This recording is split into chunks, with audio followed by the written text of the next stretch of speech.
Everything is opened, but still, some people, they really have the fear in them. Everything, including fear, comes down to the pictures you make in your head and the words you say to yourself. How do we tackle that? Whatever's going on, you can talk yourself into fear and panic or out of fear and panic. Meet Marisa Peer, world-renowned therapist, best-selling author, and the creator of Rapid Transformational Therapy. Voted Britain's best therapist, she's worked with CEOs, athletes, and celebrities to transform lives. In this conversation, she breaks down fear and shows you how to take control of your mind. The safety has to come from in here, from the mind, because a human need is for certainty. Though we are safe, we're completely safe, but still there is a bit of a uncertainty. The only option you have is be the certainty you require. We all have a brilliant mind, and here's the choice you get every day. Talk yourself into it or out of it. You have control of three things: words coming out of your mouth,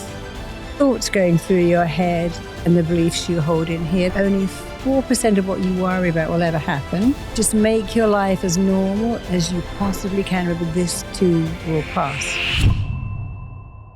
Today, when I was seeing the weather, it was like really very raining. And I thought maybe I couldn't make it today. But then I realized, I saw one of your podcasts. It said that, the mind doesn't get the word don't. Okay, so I actually followed that. And that's why I'm here. Good. So I was very excited about it, and I wanted to know more about yourself. I started a therapy called RTT, Rapid Transformational Therapy, because I never understood why therapy should be long.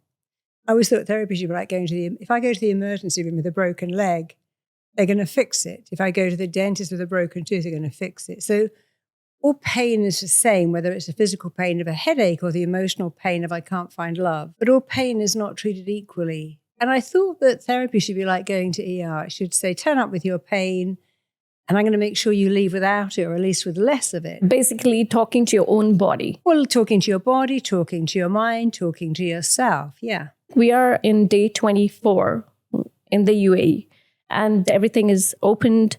Restaurants are opened. We can buy our groceries. We can, dine. We can do everything. But still, some people, they really have the fear in them. I would want to know, how do you actually tackle that fear? No matter, even if you're okay outside, inside you're having that fear. A little bit of fear is there. How do we tackle that? The way you feel about everything, including fear, comes down to the pictures you make in your head and the words you say to yourself. So how do you ride a horse? How do you drive a car? How do you cross a city street? These all have an element of fear, but we get into a car every day and drive it because we give ourselves the certainty. No one can tell you when you get in your car that you're 100% safe. No one can tell you when you cross a road you're 100% safe. So the safety has to come from in here. From the mind. From the mind, because a human need is for certainty. Human beings need certainty more than anything else in the world. I completely agree with you, because I still remember when I was traveling to Penang with my mother. So at that time, I think there was a bit of a drop, like we call the air pocket. So the plane completely went down, and my mom was like literally screaming.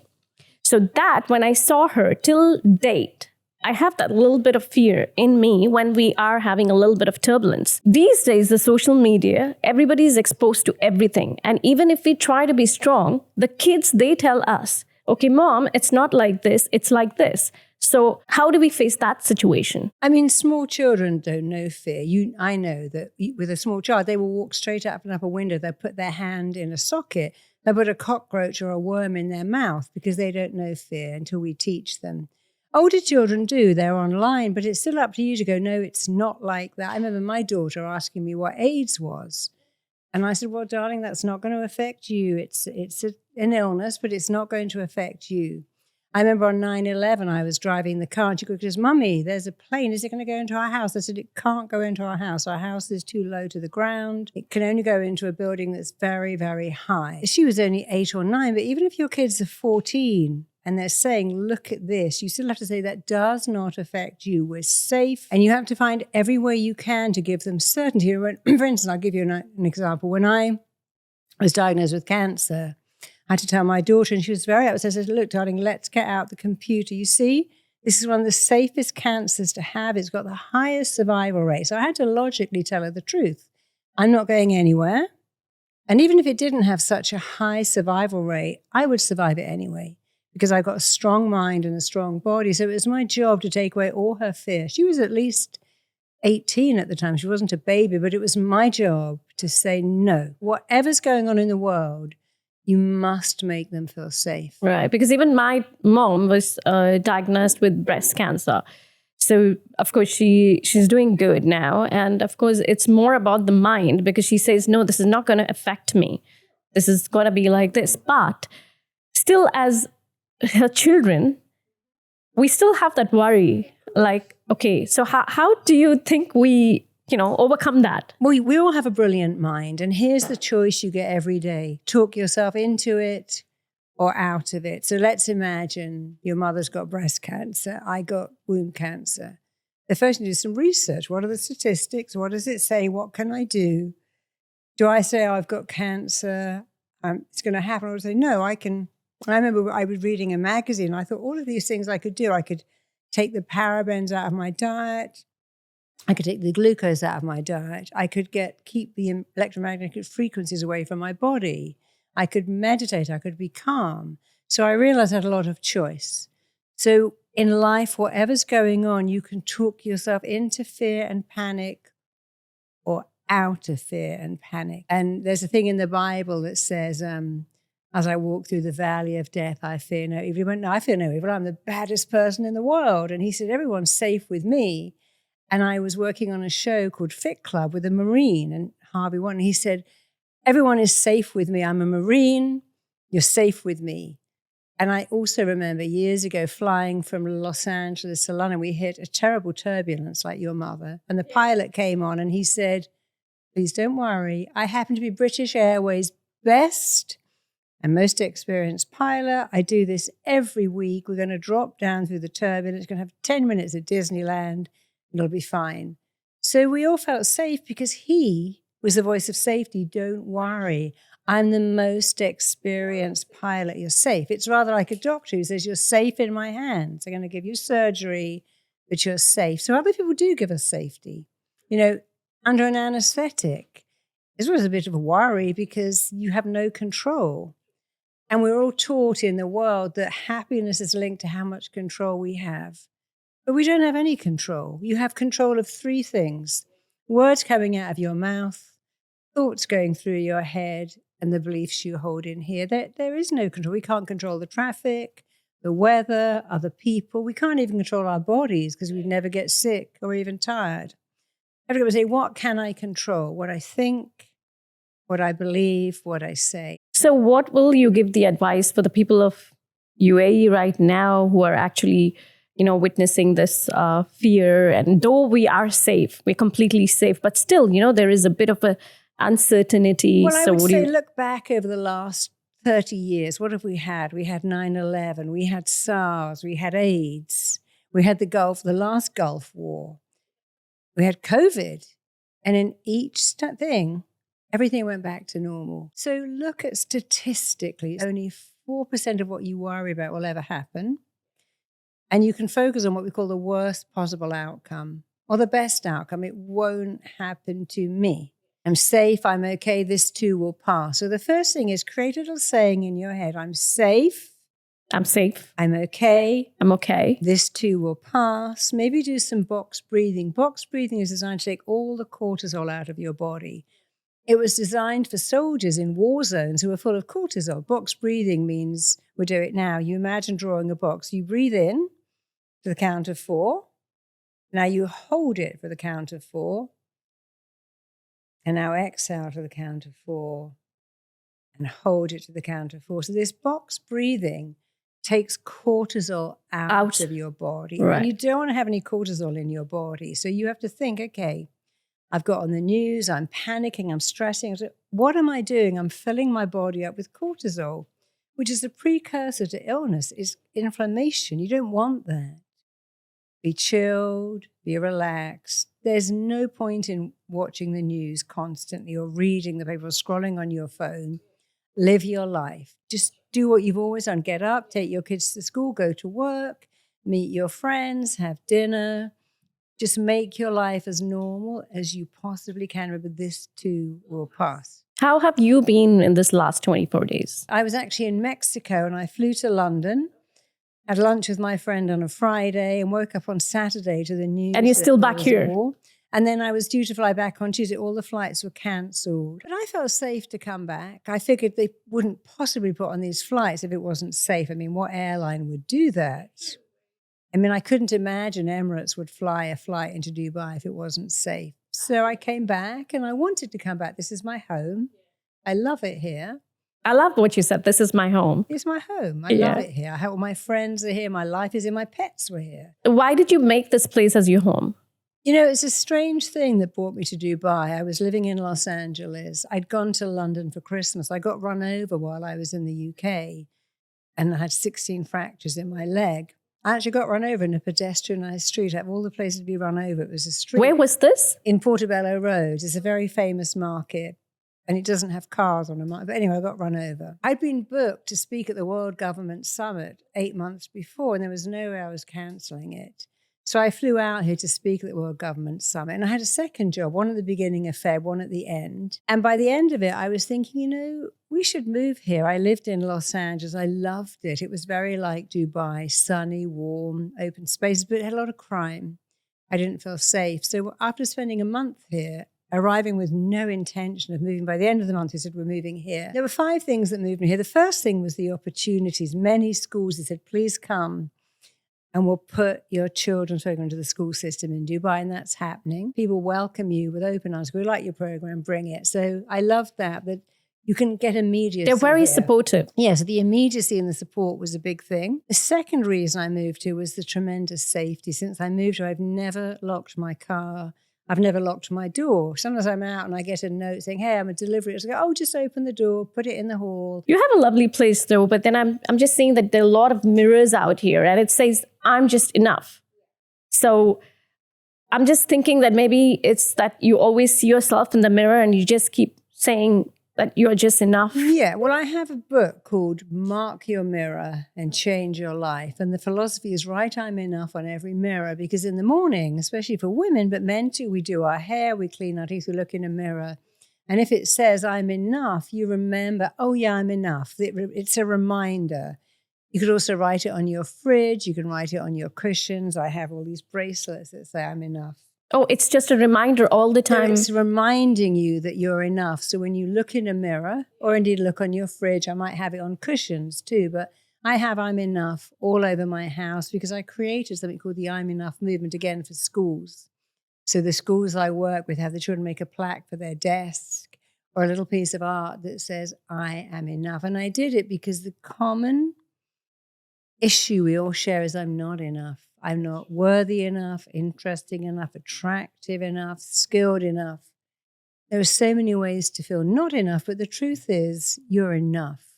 And when you can know it and not just see it, but state it, affirm it, embody it, you're giving yourself a message that's actually life-changing, because the truth is you are enough. But if you don't know it, how can anyone else know it? Absolutely. You should. If you don't love yourself, how is anyone going to love you? Yeah, and if you don't believe in yourself, how is anyone going to believe in you? That's really lovely what you said. And about the kids, what we're talking about, I mean, they're having these online sessions right now. They're not going to school.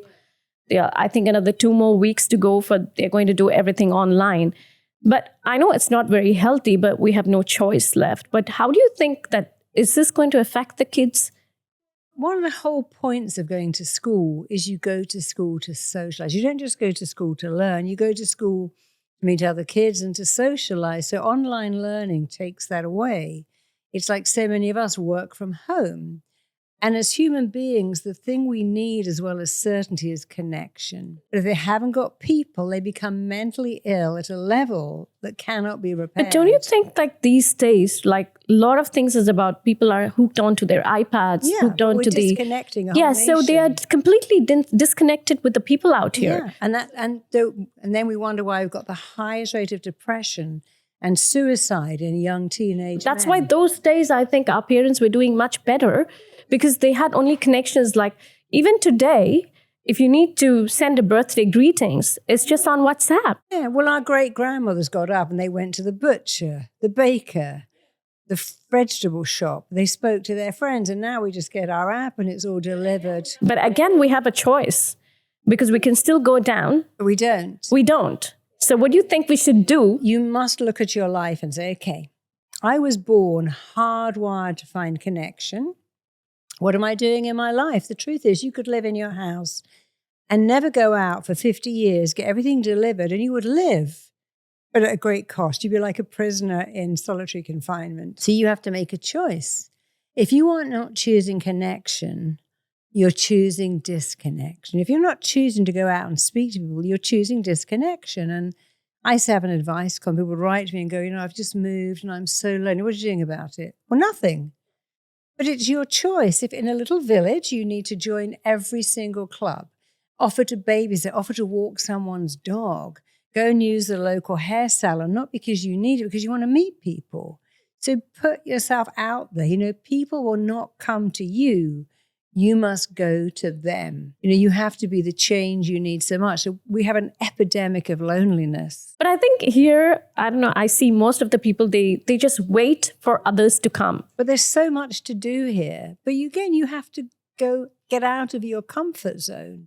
And one of the things I write about in my book. Yeah, your new book, I was just saying, it's like Your Mind, Your Rules. So that is your new book, which is going to come out in 2 weeks, if I'm not mistaken. Yeah, 2 weeks time. Okay, lovely. And what does it have? What is the content? Well, it talks about the rule. You see, your mind has rules, and here's one of the rules. Your human brain likes what is familiar and known, and it does not like what is unfamiliar and unknown. And so if you stay at home and you don't see people, then you make going out unfamiliar and being a lonely familiar. So what is known kept us safe. So there are many rules of the mind, and some of them are so simple. One of the rules of the mind is it only has one time, and it's called right now. So the brain can't future pace at all. So if you say to a child who's being bullied, next year you'll be in a different school, it doesn't mean a thing. So when you understand, the brain doesn't future pace, it only works in the now. You have to start to say, I'm safe now, I'm comfortable now. And I had the words now, right so now, immediately. The real word is now. Now or right now. So when I got run over, for instance, I was told I wouldn't be able to walk for 6 months. I really couldn't tolerate that. After a week, I was so bored. So I began to say, my leg is healing now, right now. Even this minute, even immediately. And I walked in 6 weeks. So the brain has certain rules. It only works in the immediate. I'm sure you've taken your kids on a journey, and 10 minutes later they go, are we there? You're doing like an 8-hour plane ride, and after, are we there now? Because they don't understand. My little girl says, Mummy, is it tomorrow today? Is it yesterday now? Because they don't understand tomorrow, tonight. And the brain is the same. So it only works in the present tense. It only responds to words that make a picture. So if you say, I'm super successful and calm, that's a picture.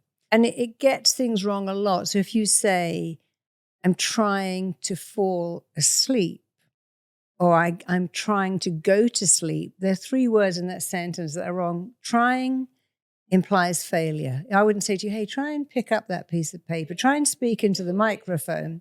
So the brain doesn't understand what trying is. It knows that trying is a misdirect. It means failure. I'm trying to go. When you're in bed and you turn, where are you going? You're not going anywhere. You're actually staying put. You've turned off the lights. You pulled the covers around your neck. You're not going anywhere. And thirdly, we have a tremendous fear of falling. When you have a little baby, they do that when you pick them up because we are born wired to Yeah, there's falling. like, I think I just saw one of your podcasts saying that falling asleep, it's like the falling is not the right and imagine word. getting on a plane and saying, I need to fall.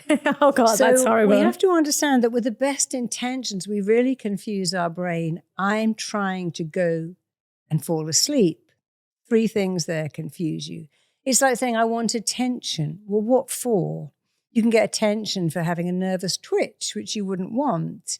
So we've got to be very clear with the brain. If we give our brain what we want, it will give us back. And then we have to understand the words we use, the words we put in front of words. I've got a massive chronic headache is the wrong thing because you're amplifying it twice, massive and chronic. I've got a little niggle in my head, it'll be gone in a couple of hours is better. So we need to amplify the good stuff and really minimize the negative. In fact, to be successful, you have to do 3 things really well, only 3. Massively amplify positive talk, massively minimize negative talk, and visualize good stuff. That's it. So can I visualize myself finding love and having the most beautiful relationship? Can I visualize myself successful? I can create success. There are many people who are successful. I can mirror them. So I can massively up the positive, and now I've got to minimize the negative. You've got to do all 3. Those 3 things, if you do them well, will change your life forever. There are lots of people who are going to watch us, okay? So they definitely need help, because this time, I wouldn't say it's a very pleasing time, but yes, we are yet positive. How can we help these people? Like, because you're there with me right now, I can get a lot of, positive energy from you. So what do you think they should do? But this is most powerful. This is like a genie in your wishes at your command. We've heard that, so be very careful what you wish for. You might get it. So you really have to be your own cheerleader, be your own ally, be your own support system. And remember, you always have a choice, talk yourself out of it or into it. We're all trying so hard to control out there, but actually control in here. How do we deal? I'm just going to take a little bit to the kids' side. How do we deal with the teenage kids? Because they are very difficult to deal with. So we have to tell our teenagers, let's talk about that time we went on holiday and you were snorkeling under the water. When you're sleeping at night and dreaming, isn't it the loveliest thing? When you're lying on the sofa watching a movie and you've forgotten about everything. So if you remind them that happiness is not being in control, it's surrendering. Happiness is not holding on, it's letting go. The most important words in the whole world are let go. Let go of stress, let go of tension, let go of negative self-talk, let go of projecting the worst possible outcome. Just let it go, because you can't control it, but you can let go of it. We're talking about the cancer patients. Like, they're already going through a lot of stress with all the chemos, and they have all those radiation therapies and everything. On top, right now, they're having these kind of tensions. How do you think, and they have to deal more than what a normal person have to. What advice would you have for them? Every other person's going to get cancer now, which is not great. But in fact, I have a friend with cancer, and I said, Mandy, if you can just hold on for 10 years, you have no idea what's going on. In fact, aside from cancer, if you can live for the next 10 years, you could probably live forever. The worst time to die right now is in the next 10 years. Because after that, we could live forever. There's so much going on behind the scenes we have no idea about. Medical research and the things they're coming, they're extraordinary. So I think you have to have faith. Again, what gets you to cross the road? How when you get in your car and drive on the Sheikh Zayed Road, how do you do that? It's just faith. So when I had cancer, I said, I'm not going anywhere. There's no way I'm leaving my child. And I was certain I would live. I had faith. And people say, well, lucky. And of course, it can't happen for everybody. I could only make this happen for me. But I do know that you could also make it happen for you if you decide to have faith. Again, visualize all your cells getting better. Visualize your body healing. If you believe you're getting better, your body can begin to make itself better. Because what you think of a drug affects you more than what's in it. So if you have any illness, the first thing is visualize wellness.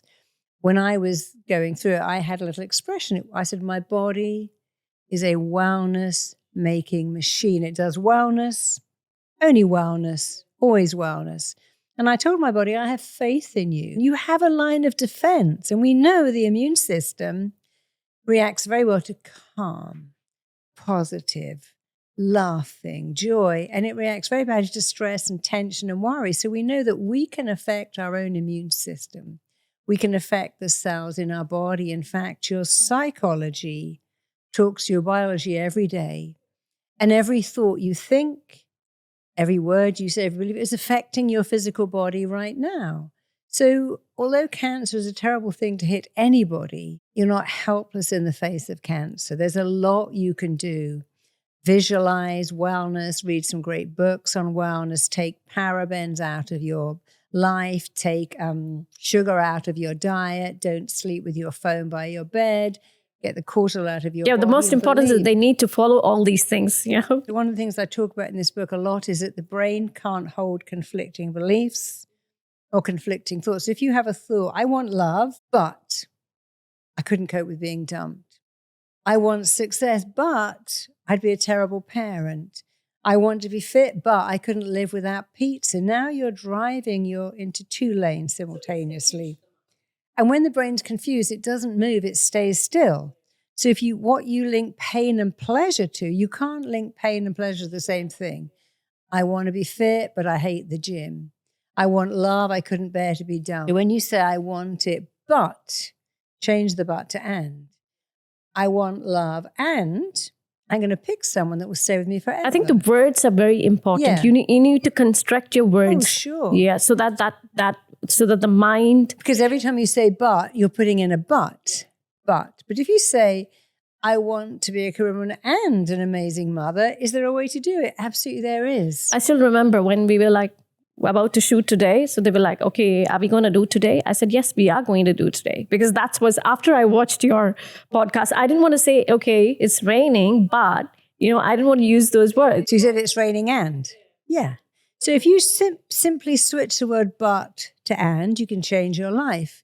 If you change the word fear to excitement, there's something I do called if, when, as. I mean, this is so easy, if, when, as. So you go, if I'm successful, when I'm successful, or as. When you say if, there's doubt.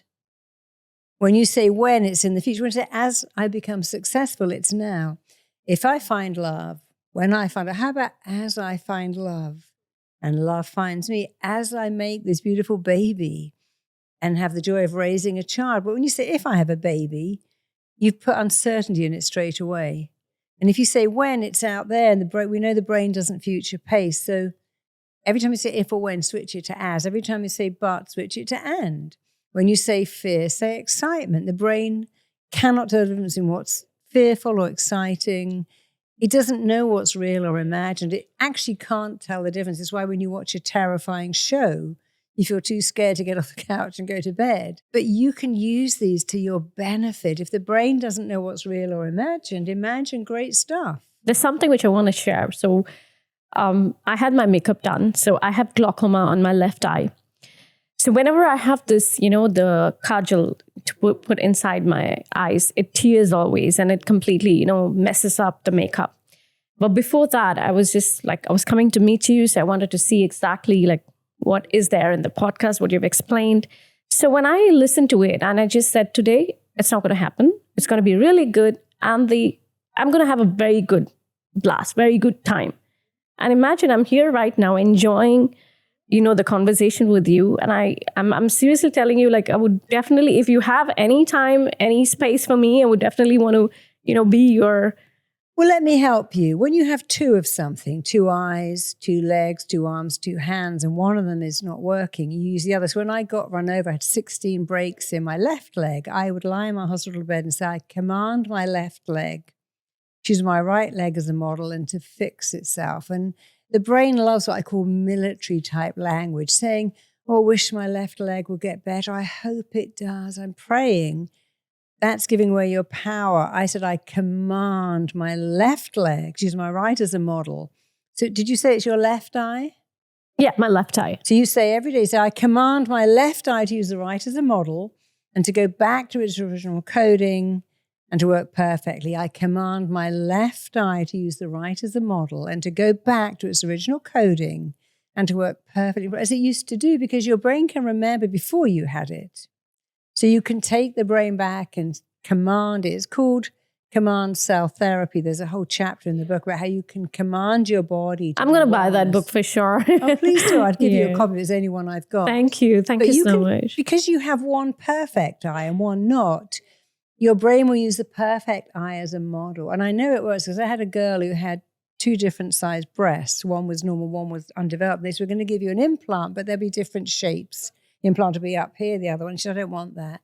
And I told her every day to command one breast to catch up with the other one, and all on its own within 3 months. Wow, that's lovely. You're very known for RTT therapy. What exactly is that?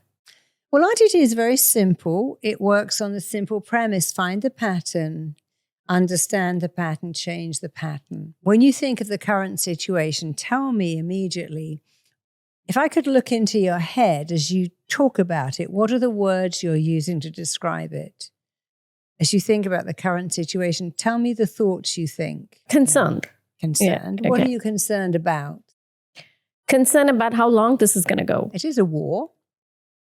And you fear that the change is so big that it'll never go back. So if you could look at that and say, okay, yeah, I fear change, but imagine a life with no change. That's worse than death, actually. There are people in jail who know that their life will never change. They're in there for life. And they would much rather have your life with this uncertainty. So you have to go back again and say, okay, what am I feeling? And what am I thinking and saying that's amplifying that feeling? We know that a baby doesn't know fear. A baby will walk straight out of a window, straight down the stairs. They don't know fear. But you know fear, and you're talking about it and making it worse. So once you learn, and in an RTT, you learn that, what are you saying? What are you describing? What are you thinking? So if I worked with a client with a fear of flying, they go, well, look out there. That plane is a flying coffin. So of course they feel fear. So again, it's not the thing, it's what you think about the thing, which you are free to change. So we are in a war. Of course it's not ideal, but what you think about it is affecting you. So change the thinking? Yeah, there are people who go, wow, they're on there looking at the missiles, finding it exciting, going, well, this is so exciting. Let's run outside and look at the interceptors. Wow, look at this. We're bringing down every missile with drones. Aren't we lucky? So it's not the thing, it's what you believe about the thing, and you make your beliefs. And then your beliefs turn around and make you, and then you have something called confirmation bias, looking for proof of what you have chosen to believe. You know, no one's died in this country. Well, actually 2 people have, but statistically, we're as safe as we ever were. Very true. And this country is really invested in keeping you safe, and it's important to believe that. Yeah, it's true, because we won't be out like this if it's very, very, tricky, No, we're not being told, like in the second warning, to go into shelters. You know, in England, they had bomb shelters and they had a siren, everyone would have to go underground. They're not doing that because we are safe. I just want to teach you a little RTT. I want you to look up like that. Keep your eyeballs up. Okay. Pretend you're trying to look into your eyebrows. Keep your eyeballs up. Breathe in. Breathe out. Breathe in. Breathe out. And just one more time, breathe in. Keep your eyeballs up. And now, keeping your eyeballs up, just close your eyelids right down. And that fluttering means you've gone straight into what's called an alpha brainwave. When you roll up your eyes and then close them, the same position as that happens when sleep comes, you're in an alpha brainwave where you're very suggestible. So in that state, I want you to think, I am safe. I feel safe. I want you to think about really feeling safe. I want you to imagine only using language that matches that feeling. Because words have energy, thoughts have energy. And when you start to use words with the energy of safety, your whole body feels safe. So I want you to say, I feel safe. I feel safe. I am safe. I am safe. I have a safety state of mind. I have a safety state of mind. This is who I am. This is who I am. Who I am. Who I am. Is someone who feels safe. Who I am is someone who feels safe. Who feels safe. I am safe. I am safe. I feel safe. I feel safe. I remind myself that I'm safe. I remind myself I'm safe. So do that again. I am safe. I am safe. I feel safe. I feel safe. I remind myself that I'm safe. I remind myself I'm safe. And we're going to state it and affirm it and embody it with your eyes closed. Right. Say it one more time and notice how you feel in your body. I'm safe. I feel safe. I have a safe state of mind. How does that feel when you say that? Feels good. Yeah, because you're telling your mind something. And here's the thing. Your mind can't go in 2 lanes. While you're saying, I'm safe, I feel safe, I am safe. You can't go to the, oh gosh, I'm so worried. The mind can't hold conflicting beliefs, as it says in this book. It can't hold conflicting thoughts. You can't be relaxed and terrified at the same time. You can't be honest and dishonest. You can't be happy and sad. You can only be in one lane. So you're going to take your brain and say, I'm safe. And the other day, the siren was off and I was in the shower. And I thought, should I get out of the shower?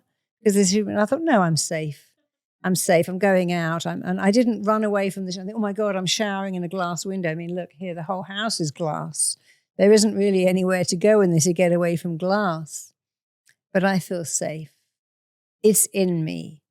I might be deluded, but so what? I feel better every day because I don't do fear and panic. Fear is false expectations appearing real. Fear just holds you back. You don't live in fear. Live in calm, because only 4% of what you fear is ever going to happen. You've got a 96% chance it won't happen. So go with that 96%. Statistically, you are safe and you're going to stay safe. Thank you so much for taking me through this. And it's been such an amazing experience with you. Do you have anything else to say? John and I have created something called UAE Cares. We have a link, and you can go onto that link and you can take a $50 credit to any audio. And the audio is about being calm, enjoying deep sleep, being free of worry, how to talk to your children. So we really want to help people in the UAE. Lovely. That's a very lovely way to help the people. Everyone's got to do their thing. So we have something called UAE Cares. We care. So it's like UAE Cares? UAE Cares. Okay. Here's the link coming up. All right. And you can take any audios you want to the value of $50, and then you can send that link to your mother. All right. So how many times do you need to listen to that? I mean, it takes the brain between 5 and 30 days to give up an old belief and code in a new one. We're so busy updating the software on our phones, and we've forgotten when we're updating our laptop that this hardware needs updating too. So between 5 and 30 days, depending on the person. But the minute you play those audios every day, you'll sleep perfectly. You'll stop living in stress, and you'll realize, hey, whatever's going on, I don't want to fill my body up with cortisol. Lovely. Lovely then. I've been having a lovely time with you. And inshallah, I hope everything gets on well, and we're there. Yeah, inshallah. But take those audios. And definitely, I'm also going to follow all these things which you have taught me today. It's been really amazing. I'm going to even take this through to my children.